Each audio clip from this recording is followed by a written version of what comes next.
endure the suffering.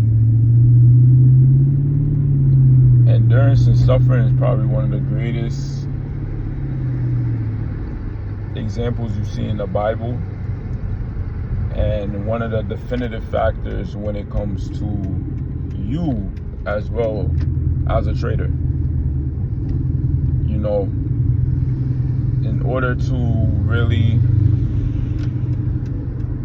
retain capital, focus in on capital preservation, it's highly important for you to endure the financial pains that you're going through right now at the moment. And what do I mean by this?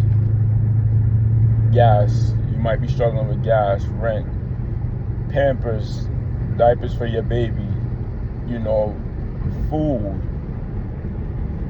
2 to 3 square meals a day, whatever it is, lack of water sufficiently, you know, lights cut out every now and then, whatever it is. These things are pains and hits that Satan throws your way to get you to want to hurry up and rush out of that suffering that you're in, you know, through over leveraging, through over trading.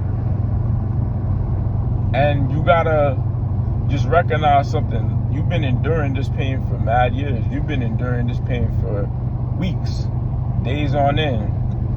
And you have something now that can bring you, God willing, you know, through the grace of God, always, He can, through this means, bring you to a point where your shoulders can relax financially. You know, you can start breathing. You have some breathing room now.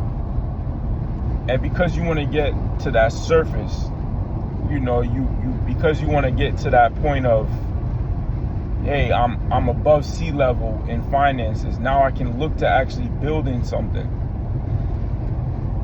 You want to breathe. You want to breathe. And you feel like you're drowning. You feel like you're sinking, but you're really not. Because you've been enduring for such a long time. And that's the beauty of who you are. You went through that. You understand the struggle. So you'll value the assets and the means that you, or at least you should, when you get there, you will acquire soon. But don't be so in haste to get out of it. Because there's things, there's toxins within your mental system that God's trying to get out.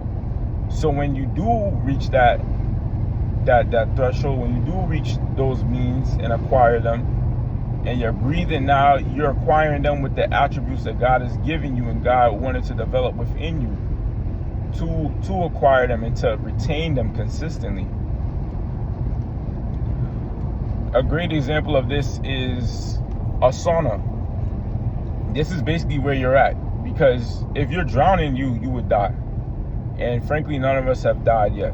We've lost money. We've been in a point of poverty before, but we've also had rooms where we did acquire money and means that has helped in our lives. And we've had good times and bad times. It's just we're in a poverty state. And a poverty state doesn't mean you necessarily cannot breathe. It just means your breathing is being inhibited. And this is why I like to compare this to a sauna. Because in a sauna, what happens? You are in this box that's hot, that's steam, and as soon as you walk in there, you feel that atmosphere shift. Your breathing's different. It's hard, you know. And as you're in there, it's just, you just recognize, like, yo, this is hard to breathe in here. It almost feels like you can't breathe.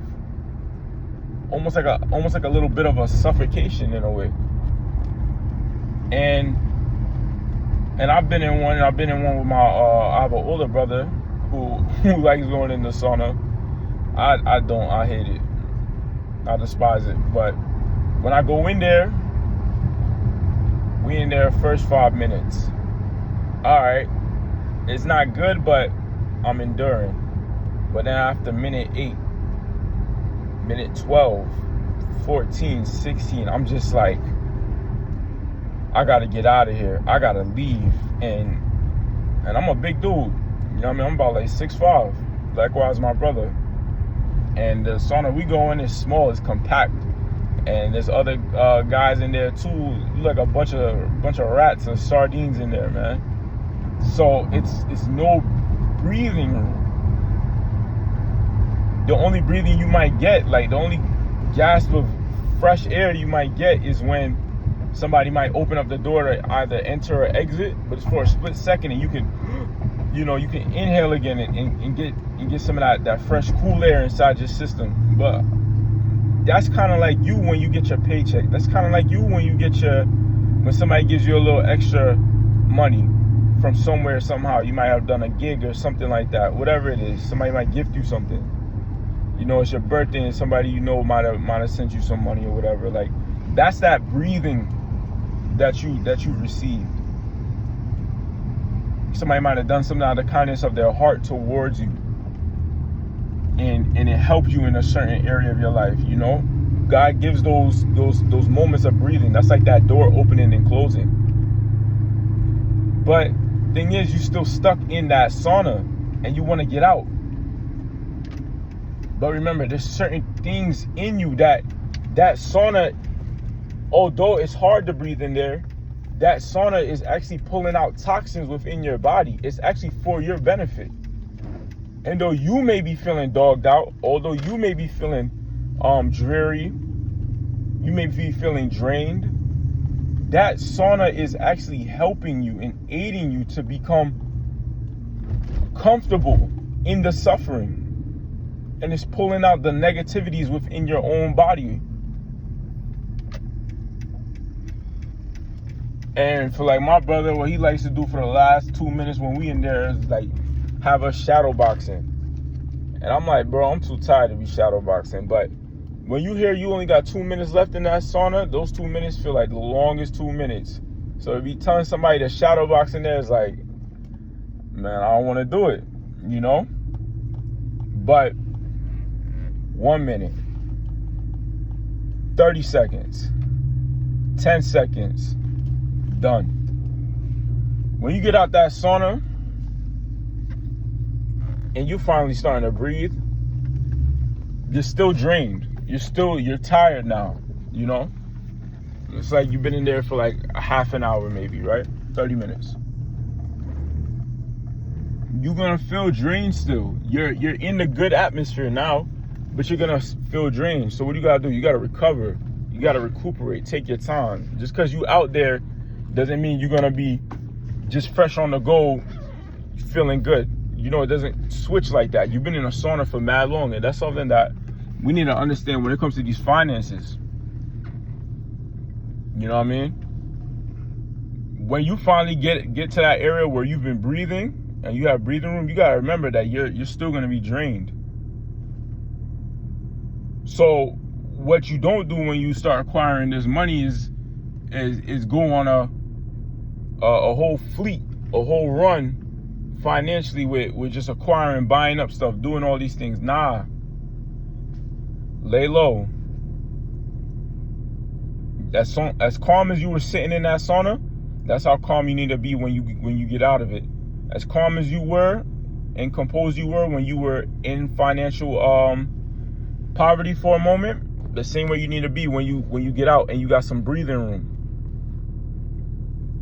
You know, don't go splurging. Don't go, oh no, I could buy this, I could buy that. Nah, gas up your car. Your car ain't been on a full tank in a minute. Start with that. Start with buying the adequate amount of groceries you need to function in your current state of life still. Too many of us, we want to get to that point where we quit our jobs. We want to get to that point of independency. Like, I want to be a full-time trader and I want to go on these vacations, all that. Nah, let the life that you live now flourish and be more efficient for you. You still got that 9 to 5? All right, get yourself some better clothes. to work there. Get yourself some better shoes so you're not hurting on your feet if you're walking up and down all day. Get some better food, you know, meal prep, whatever it is now, so you have adequate amount of nutrients and food to keep going in the workplace. You know, again, gas up your car, take care of your bills, pay them now on time. Set aside an account specifically that you put all your bills into this account, so it all gets taken out one time, and you know you're good.